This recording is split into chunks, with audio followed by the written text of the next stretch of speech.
Well, hello there, and welcome back to more Monsters of Folklore. And oh goodness, today I have discovered a horrible looking monster that I would probably pass out of fear if I ever saw this thing in person. I am talking about the Grootslang. Now, the Grootslang, or Grootslang, apparently it is different pronunciation in the African, culture, and then the Dutch, which translates to big snake.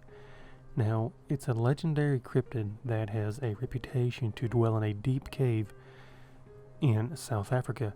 Now, according to legend, the Grootslang is a primordial creature that is old as the world itself, which every year the scientists tell you the world is way older than what it really is, so it's really hard to tell how old the Grootslang really is.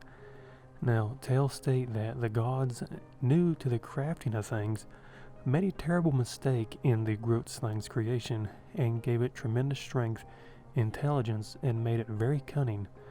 Realizing their mistake, the gods split the Grootslang into separate creatures, thus created the first elephant and then the first snake. But one of the original Grootslangs escaped, and from this first seer, all other Grootslangs were born somehow. I don't really know how they were born, but they somehow came to be.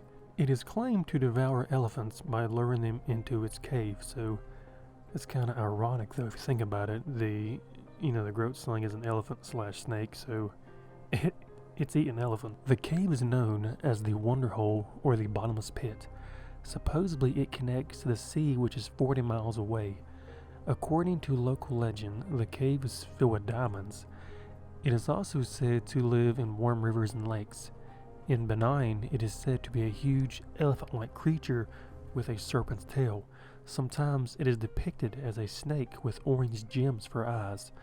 Also, according to the tale, the Grootslangs covert gems, particularly diamonds, and despite the creature's lust for cruelty, victims can often bargain for their freedoms by offering the Grootslang enough diamonds or other high sought gems. While searching for treasure in the Richtersveld of South Africa in 1917, an Englishman known as Peter Grayson disappeared after members of his party were attacked and injured by lions, prompting legends that the Grootslang had killed him.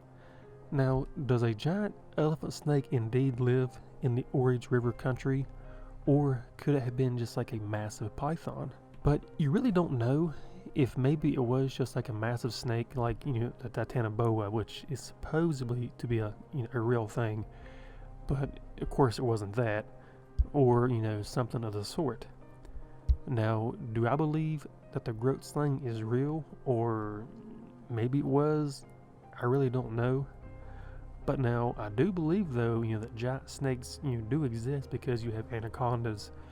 Then there was a few years ago a record python that had been like 23 feet long, held in captivity. But now there was some sightings of this massive beast, from what I read, started surfacing up around 1867, and if I'm right, last reported around 1963, 1964.